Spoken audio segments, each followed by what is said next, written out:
So the order is going to be my anthropocentric argument, UN corruption, traditions, ethics, and then impact analysis.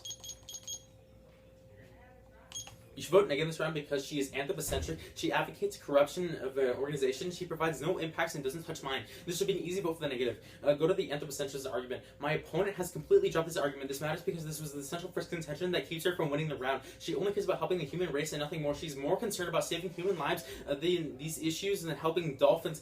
Even if she says that she's not anthropocentric, she has already read her first affirmative speech, and therefore there's nothing she can do at this point to win the contention. This strike against the affirmative is detrimental because I've proven her motives to be falsely placed. She doesn't touch the impact of environmental desensitization of the human race. I've proven that the UN is corrupt, which eliminates any solvency for her case. Because she reads no offense against my UN contention, there's no way that she can win an affirmative vote.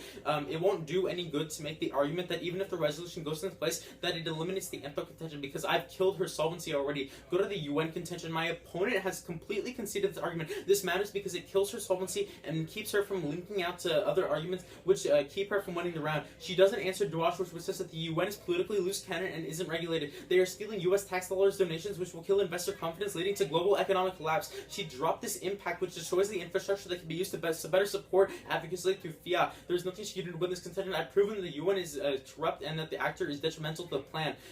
Go to the traditions contention. My opponent reads a card saying that the Cove event is a fresh event recently started. However, her card only talks about the Taiji Cove event. I can see that this is new to Taiji. However, my argument was about the Japanese culture as a whole. Even if she makes the argument that the resolution is unique to the Taiji Cove, Japan is the country which will be forced to speak against the event if regulations were in place. This is basic Japanese culture and history, which should be known to anyone who tries to debate such a controversial topic. I've disproven her evidence and I weigh on significance. This encourages bad topic education, which matters in a verbal sport based around the purpose of knowledge and education. Go to ethics and humanity. I can see this contention completely. The killing of dolphins is inhumane and something should be done about it. However, it doesn't matter if I lose this contention. I've proven that her advocacy is anthropocentric and only concerns helping humans. This is seen with her only caring about consuming mercury, but she doesn't help the dolphins with the mercury. I've proven that the UN is a corrupt actor in this debate. You vote off of these two incredibly detrimental contentions. My opponent makes the argument that I've contradicted myself on the argument and says that there is a need to refocus the debate at hand. However, she doesn't provide any warrants behind these and merely makes observations. It would have benefited her to explain why these things mattered in your judging process.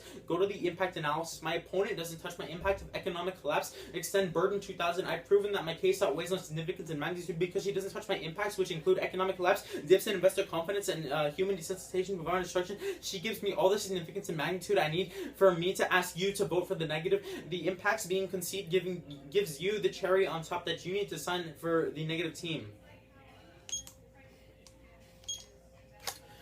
Before I end this video, I'd like to thank my opponent, Berenice Garcia of Wood River High School, for taking the time and effort to participate in this event and debate me personally.